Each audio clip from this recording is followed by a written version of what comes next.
Hey, what's up? This is Michael Gray, and you are here at Life Skills for a Lifetime. That's my contact information down at the bottom. If you need any advice or materials, anything you need, I'm available. Today, we are talking about self awareness, the emotional intelligence skill of self awareness.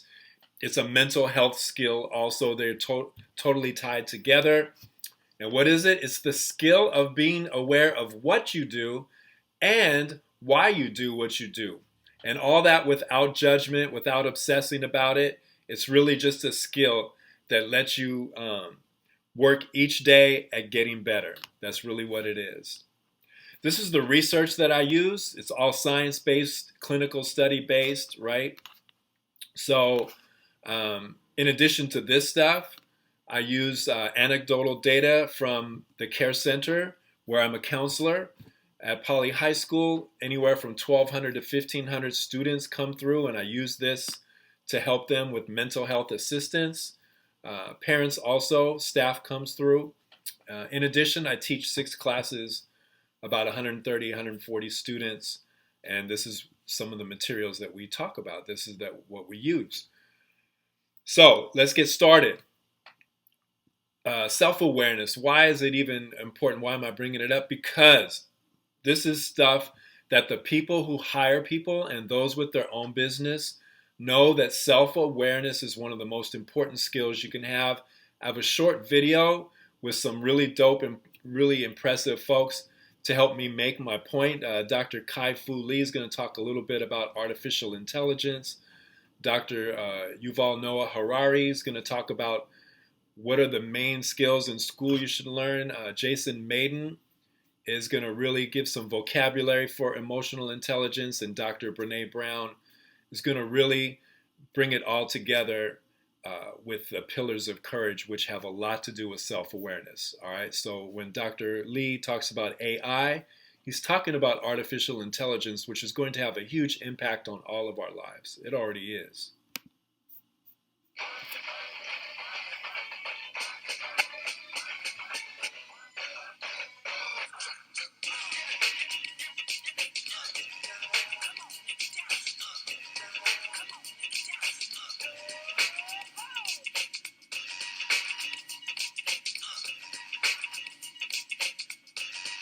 Knowing that the purpose of life is to give and receive love, knowing that you're trying to help people pick jobs that are going to work well with AI, what is that? What should people be thinking about now?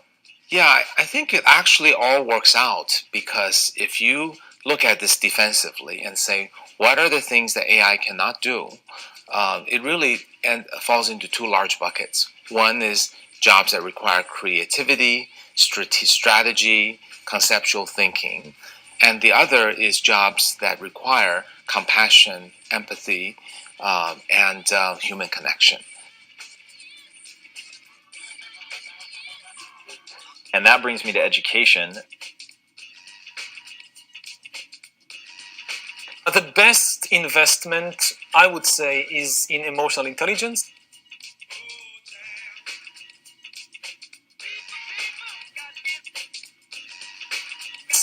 And in mental balance, and these kinds of skills of how to keep changing throughout your life, how to keep learning throughout your life.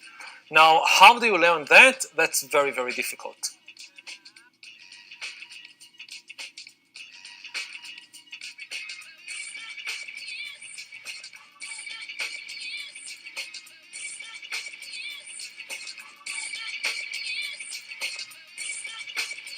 We don't have a college degree in mental flexibility, but these are the most important tools. So whatever you choose, you can go to law school, you can go to ballet school, but you should keep in mind that much of what I'm learning might be irrelevant in 20 or 30 years. So whatever else I'm doing, I should also invest in developing my emotional intelligence, my mental balance, my ability to keep changing and learning and reinventing throughout my life.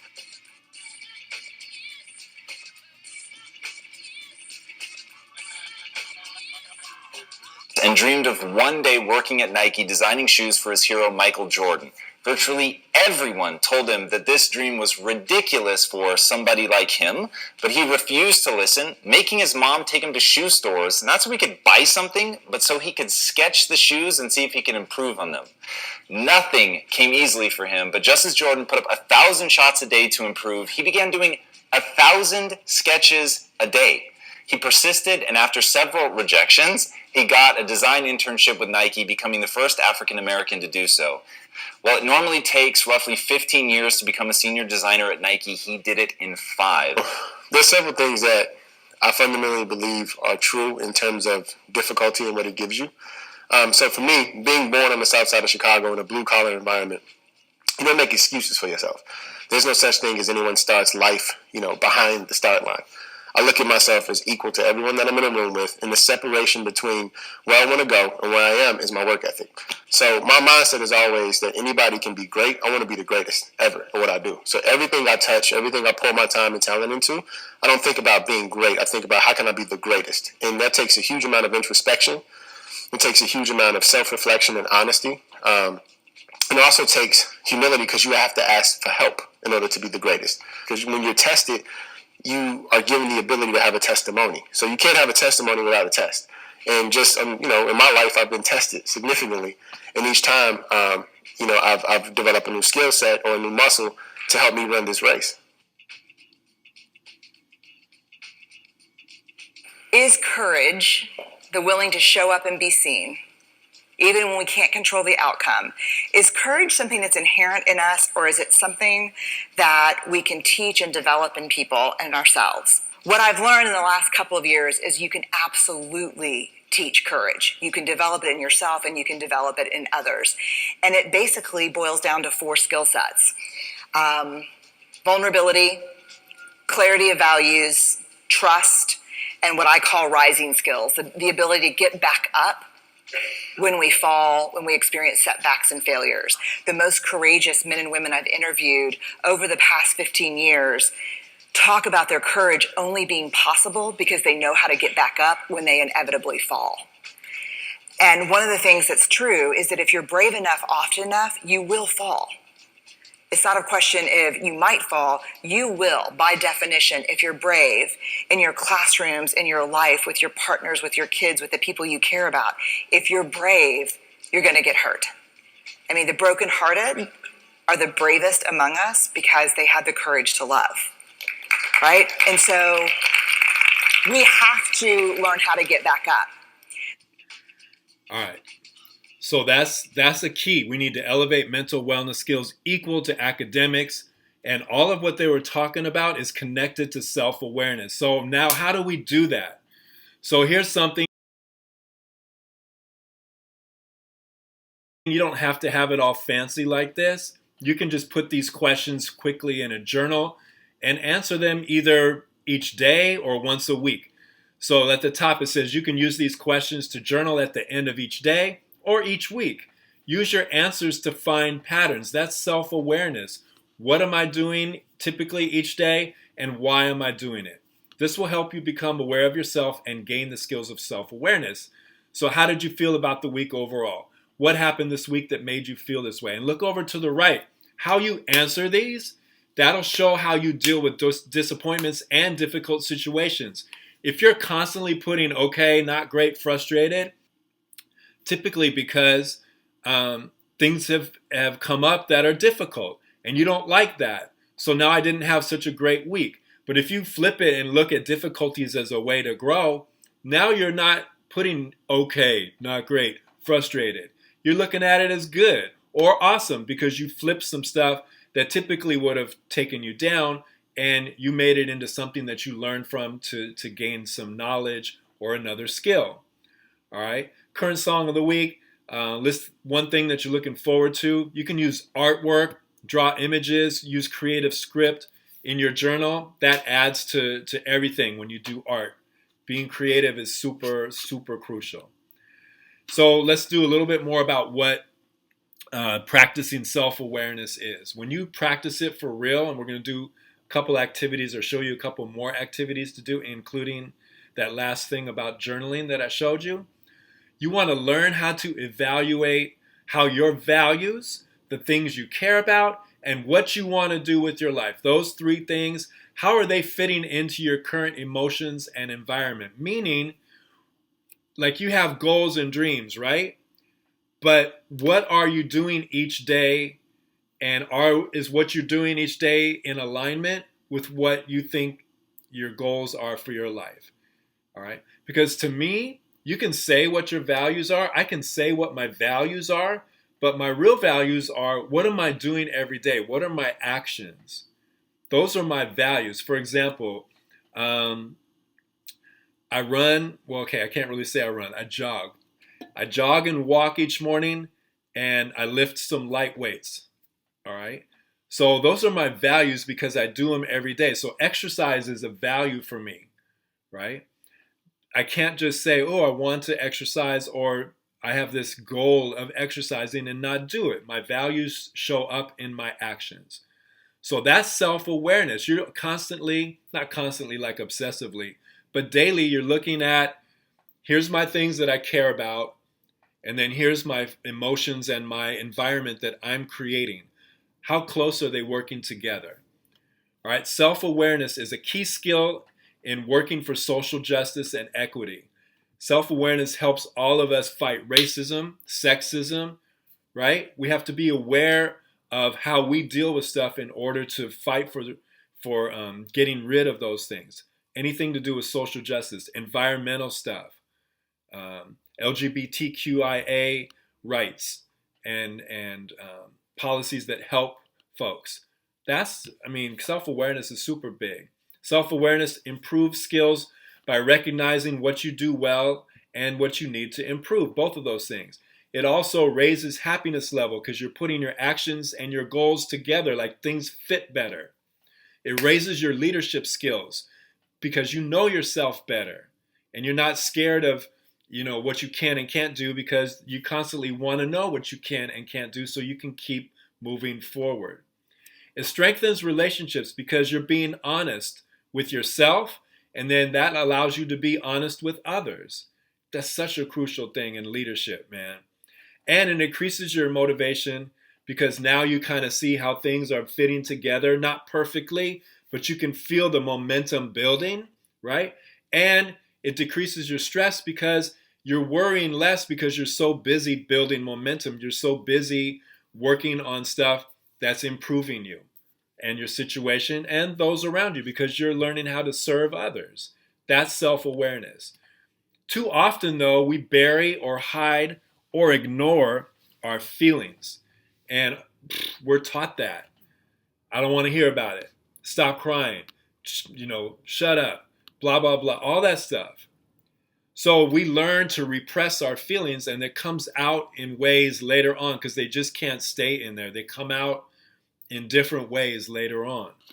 So self-awareness, I'm over on the left. Self-awareness is a skill that helps identify what makes us feel a certain way. And this is a big step towards working through life in a healthy way. And too often we armor up our heart because of what we've been going through. We just don't feel like I want to feel like that no more when it's negative stuff all the time. Well, when we armor up, we miss out because if we numb ourselves, the negative stuff will still find us. That's life, disappointments, hurt.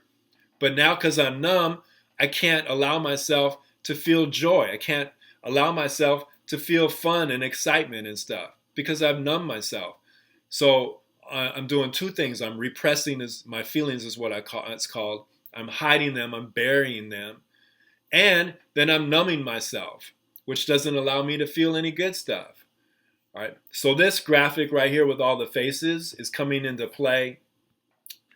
Both like we need to learn all the different feelings that we've got because we've got a lot more than what we really put words to. So this helps build our vocabulary.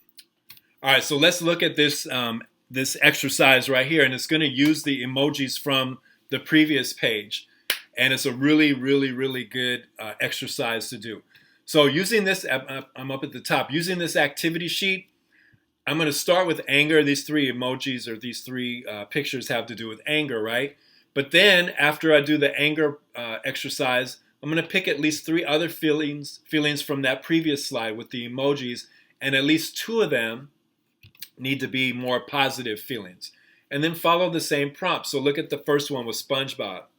I would feel mildly angry if, and you want to identify what causes you some anger. And how do I normally react? And what could I do differently and why? And that takes some self-reflection, some introspection, like what Jason Maiden was talking about, right? The next one is a little bit more angry with the Angry Birds. And then the last one is the dude from Inside Out, severely angry. And identifying those helps you understand and figure out what causes your anger and what can I do so that when those things happen, I don't have to react in a negative way. That's self-awareness. Now we could go back and pick what makes me chilled. So the middle one at the top. So now you just go in. I would feel chilled if, mildly chilled if, boom. How do I normally react when I'm mildly chilled? Boom. And what could I do differently and why? Well, you might not want to do nothing different. Chilling is good. All right. If it's a negative thing that chills you out, if drinking or something like that is what you do to chill, then you might need to like really reflect on that. Would you agree? Yeah, I do. So that's how this exercise works. All right, next up, I'm asking you to watch this video. So pause this video and then go to your YouTube channel, which you're on right now, and go to the search bar and put this in, Together Tuesday, Jason Maiden, Emotional Intelligence Part 1. And the video will come up, and it's more of the gentleman that was in that first video who worked at Nike, and it's a little bit longer, but I'm telling you, to spend time with him is such a blessing, and you will learn so much. And answer these questions. Do it as a group, do it individually, do it as your family, right? Because when you answer these questions, it's going to give you keys and clues for yourself to get to where you want to get in whatever it is that you want to get. That's self-awareness, okay? And then lastly, this is another good exercise to do. A big part of self-awareness is being able to understand your strengths and understand what you need to work on. We walk around thinking that we're not like for real special. We kind of get beat down by life, or we get kind of beat down by what other people say about us and all that. I'm telling you, mathematicians got together. They figured out the odds of you being who you are, and it comes down to 400 trillion to 1. There is no one like you. There was never anybody like you. There will never be anybody like you. You're unique, all right? And we need to carry ourselves that way. But to add to our uniqueness, to really find what our strengths are and to work on our things that are weak or need some help, right? Remember what Jason Maiden said? Is being great requires us to be humble. We need to ask for help, all right? So look, this is super simple. What I'm good at, my special qualities, make a list. What I need to work on, make a list. Super simple. Just be honest with yourself. Now, let's go ask for some help. The second part is ask someone or several people that you trust what they think you're good at and your special qualities. Now you're going to add to this, all right? Then you also ask them, what do I need to work on? What are some of my weaknesses? And be willing to listen to the critique. Don't take it as someone slamming you or whatever. Take it as someone who cares about you, that you ask the question and then deal with the answers. So at the bottom, you can see what it says. It says to be self-aware means you're willing to be honest with yourself about both your strengths and your weaknesses, and receive constructive criticism in a way where you don't shut down and you use it to improve. Super great exercise. I do it all the time. And yeah, I get hurt a little bit, my feelings, but then I don't take it personally and I don't feel like I'm whack and I don't judge myself. I'm like, cool, now I know what I need to get better at because I want to get better. So this is the last part. We need to fight every day for our schools to elevate mental wellness skills like this, like self-awareness, equal to academics. That's how we gain these skills.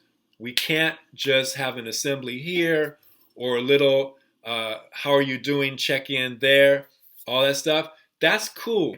Mental health, mental wellness skills is doing the stuff every day that keeps us healthy. And there's so much to it. And self-awareness is a big part of it. That's the Care Center YouTube channel down there. We have a grip of videos that are helpful. If you want this lesson in PDF form or any of the other stuff, you can go to the Google Classroom right there with your Gmail, or you can email me right there. Whatever you need, I got you. I just want us to get 57 million preschool through grade 12 students ready for life, and this is a big part of it. I appreciate y'all. You're amazing. Love you for real, and let's do this. All right, take care. All right, peace.